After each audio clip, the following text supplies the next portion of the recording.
Hey guys, okay, let's do some sheepskins. Let me show you the way that I've been doing sheepskins. This is the first one I ever did. It's for my son. He's been sleeping with this for a few years now. I want to show you how to make sheepskins that are soft like this. It's heavenly soft. This is on his bed. This is just divinely soft for a sheepskin without using any chemicals, without using anything that you can't just find from the store wherever you live. So we're going to make super soft sheepskins that are really pleasant, that are sleepable for little kids even. So my son sleeps with this every night, on it or under it depending on what time of year it is, but this is a hard thing to accomplish, which is why it's fun to show off how soft this is. So this is my first one I've ever done with this method. This is the one I just barely did for my daughter from the sheepskin, so I'll show you. She has just started sleeping with this one. This is still soft as well, as you can see. Very soft. Very soft sheepskin. No chemicals other than all I use to do my sheepskins is salt and alum powder and then a lot of elbow grease. But so this is nice. This is a fairly white sheepskin for having nothing else done to it, but this is, I guess it would be considered a pickling method. I'm not entirely sure, but the method that I have, and I think it turned out fantastic and that will look wonderful. So let's get into how we make sheepskins soft and cozy and beautiful, really easily, very cheaply, with natural, normal things that you would find from the store. No weird tanning solution stuff, or when I was trying to learn how to make these sheepskins, because I actually have sheep, and this is what we do from time to time. We make some skins when we butcher for our own food, or in the case of that first one, he had a complication and he died, and we saved this the skin so that he wasn't completely lost either. There was a lot of weird things you could do to make sheepskins, and this method that I found I really like. I feel like the wool is nice and soft, and it has nice texture still to it. It doesn't look all, if it's overly brushed, it looks all fluffy, and I like the texture, and I like how soft and light colored the skin side is, so it's comfortable to be against your skin as well, no matter which side. So let's get into how we make some of these sheepskins. Okay, step one. You're going to want to put your sheepskin, obviously this is wool side, down on the ground. This is salt. You want the salt like this thick on top of the skin, okay? So you're going to lay out your sheepskin wherever. This just happens to be in my house right now, but you can put them in the garage. You can put them in a place where they're not going to get ruined, but they're still kind of protected from the elements, and you salt it. And you salt it really heavy. You want to get all of it covered in salt.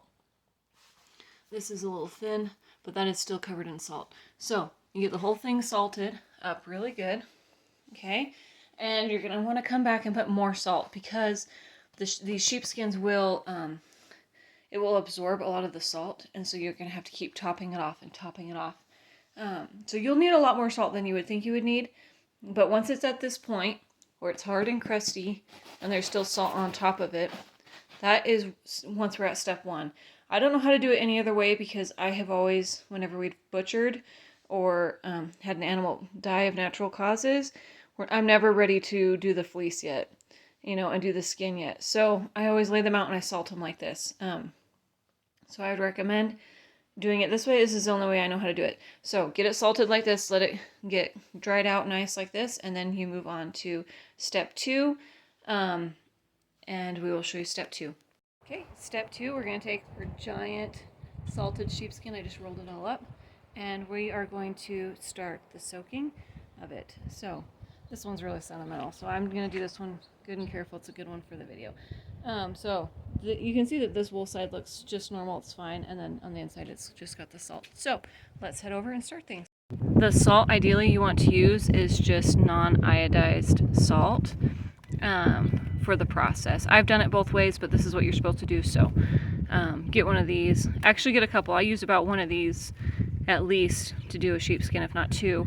And then for the brine, now we're going to start the brine. I'm going to use this salt and we'll go from there. Okay, I have started the tote. I always do this in a tote.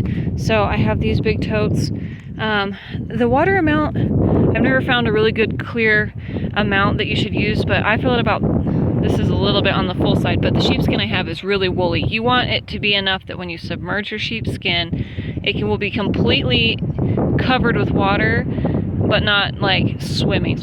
So you want enough water to cover the sheepskin, so you don't have, you don't want it halfway up the sheepskin. You want it full enough that it will cover the sheepskin, but not so deep. You don't need it super deep. Okay, so anyway, about that much water. Then I've got my cup of salt, I add, and then I add a cup of alum powder, which is both of these equals 1 cup of alum powder. I'll just show you the label so you know exactly what I'm talking about. Woo! Alum powder, chemical reactions, fun stuff. Okay, and then we put the sheepskin in this, okay? Okay, now I'm going to add my sheepskin with all the salt that it has in it in the water as well. So I don't like shake off all the salt, I just add it. Whatever falls off, falls off. A piece of loose wool. And then we're going to submerge this. This can be a little tricky to get it submerged because it's kind of crunchy, but I usually use a wooden spoon. I just didn't grab my spoon, so let me go grab a spoon. Okay, wooden spoon. We just get it submerged. Now, this is going to take me a second, so I will do this, most of this off camera, but once you get it submerged, it will start to soften up again, and once it softens up, it will fit better in the tote or bucket or whatever it is you're using, but you need something big enough. I mean, I guess you could do it in a bathtub. That would be big enough too. So I will get this fully submerged. You just keep pushing it down, get it all in. Once it starts to soften up again, it will mush itself all in there. So I'll come back in just a second once this is all underwater.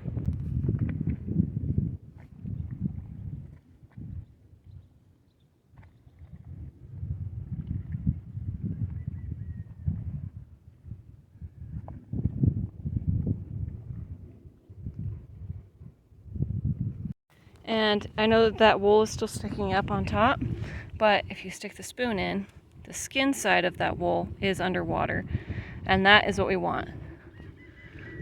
It's okay if the wool sticks up because it's wool. You can't keep all of that down. This is going to float, but you want to make sure that the skin, all of it, is underwater. See, look, that's sticking up. Nope.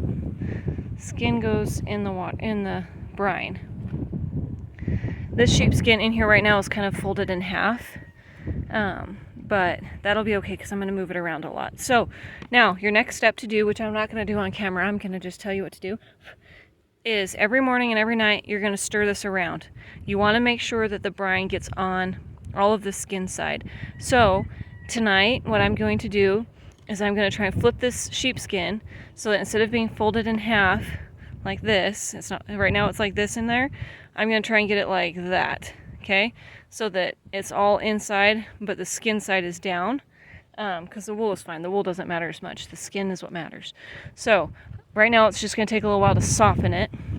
So by tonight it will be soft enough that I can do that. It'll probably be soft enough by this afternoon, but I'm going to do it tonight when I stir it up again. So morning and night, you stir it, and you do that for 2 days, okay?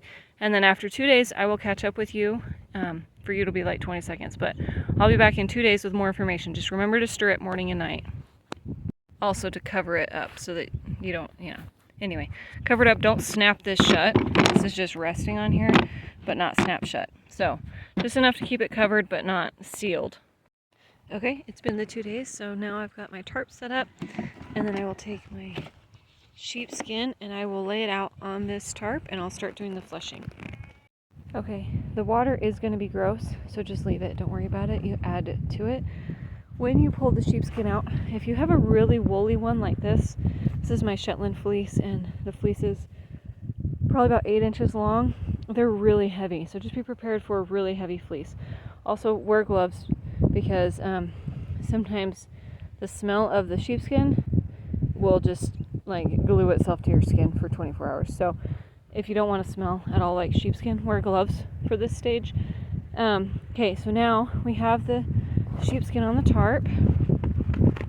I have my wooden spoon, and what I'm going to do, we're still in fly season, but today there's enough wind that the flies aren't really bad. So I'm just going to show you a little bit of what we're going to do, and then I'll work on it fast before the flies come back out. So what you're doing is called fleshing, and you're getting off any, see how this is like, oh, I'm shading it, sorry. This is meat and fat, essentially still, and this white part right here is the skin. So if you see, this is skin, this is meat and fat. And some chunks will be big, like this is a big piece of fat right here on him. Okay, so these big pieces and stuff, they need to come off. So you can scrape at them with a wooden spoon, which is what I do. You can get a fleshing knife, which is fine, but I'm all about doing things cheap or free if I can, you know. And you're gonna wanna peel this off, okay? It's gonna take a little bit of time, and you're gonna wanna hold it down. I'm obviously holding my camera, so you're gonna wanna hold it down and pull this off and get this off, okay? As best you can. If you can't get everything off, that is not the end of the world, but you really do need to get as much off as you can. It will make your life much easier later on if you can get it off. And you definitely have to get off any of these chunks like meat. Like this is a old chunk of meat. So that needs to leave for sure.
And don't worry if it's not entirely perfect. You know, I have some pieces like this that are just really thin and they're never really going to come off all the way. That's okay. That'll just stretch out and it won't look as perfect, but it will be okay. So if you have that problem, don't worry. It's not the end of the world. But you want it to look like this. This looks really, really good. And when you do this, the fleshing, it also stretches out the sheepskin a little bit.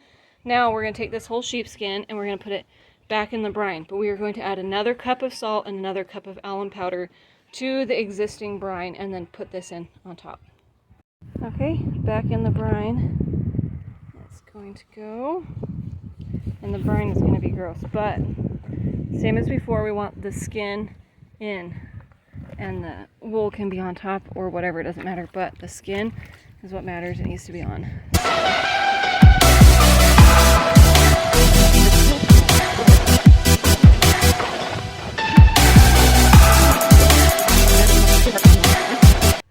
Now we let it soak for 5 days. So it's a total process of 7 days. We let this soak now for 5 days and we keep doing the stir it morning and night. Sometimes I forget to stir it. It still turns out fine, but try really hard to remember to stir it morning and night.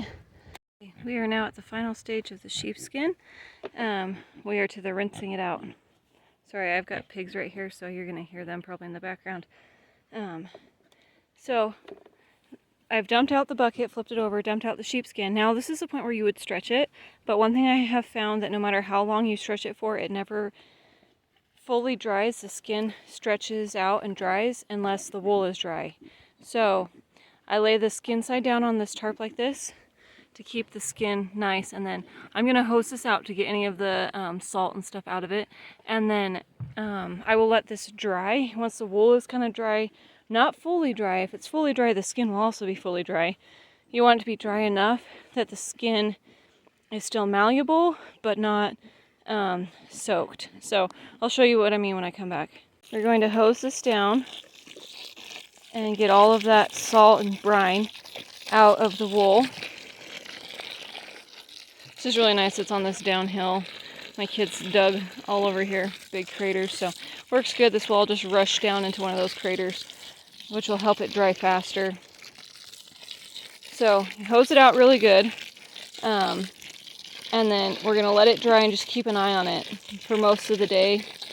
It might be ready by tonight. It just depends on how hot and sunny it is for you. I'm in a really dry climate, so things dry out really fast here. So it might take you a lot longer to get your sheepskin dry. But I got to work with my climate where I'm at, just like you'll have to work with your climate too. But okay, so I will hose this all down, and then I'm going to lift up the corners of the tarp to get all the water off of it, so it doesn't sit in any water, because I don't want it to sit in water. And then I'll show you when it's to the right dryness to start stretching. Okay, so now the sheepskin is pretty close to perfect to work with. I brought it inside now because I don't want to sit outside all day. This, you can tell, is still wet. You can see it's shiny, but the wool side is basically dry. I mean, it's a little bit wet in this very inner spot, but it is mostly dry. So that's perfect, okay? So, okay, there we go. So what we do next is going to take a while because it has to dry all the way out. So this step will take however long it takes for the skin to fully dry. So I'll show you what I'm going to start doing, and then I'll show you as I've done some and, you know, that kind of thing. Okay, as it starts to dry, it changes color like this. And you want to start stretching it out and putting pressure on it. When you put pressure on it, it will start to get this whiter color. So I will show you. So you want to pull it and scrape. And when you pull, you can get it to whiten up right where you're pulling. And you want to do that too. So you want to get a good firm grip on the actual skin. Don't grab it by the wool. You'll rip it out. And you start stretching it with the spoon. And you really want to just kind of dig it in there. And it will just start to whiten up like this. And this isn't dry enough to be finished. So as you go and as it dries, it will be whiter like some of these spots. Okay. And sometimes the skin just has brown spots too. Look, there you can see as I'm pulling that from this hole. You can see that is going whiter. Sometimes you have brown spots just because they had brown spots, the sheep did. And that's never gonna, like that spot, I can rub that spot a million times. It's never gonna whiten up because that's just a spot. But around it will whiten up when it's dry enough. And you just keep scraping it like this. Because you're using a wooden spoon, you're not gonna damage it at all. So you can scrape it kind of hard and not worry, okay? So you can hold on to it and just kind of rub it in there and see how that's whitening that up. That's good. That's what we want to see. Oh, that looks really good. Okay, as it dries, it gets darker like this. So it goes from this skin color to this darker color, and you hold the spoon and you hold the skin and you just rub it and it will start to go white, and that's what you want. You just have to rub it like this. See how that's going from dark to white? You hold it and you scrape it with the spoon, and that causes it to have all those membranes loosen up. I think, anyway, it causes it to stretch out and it becomes soft and malleable instead of hard and stiff. And you just do that through the whole thing, and then the whole thing will look like that on the bottom.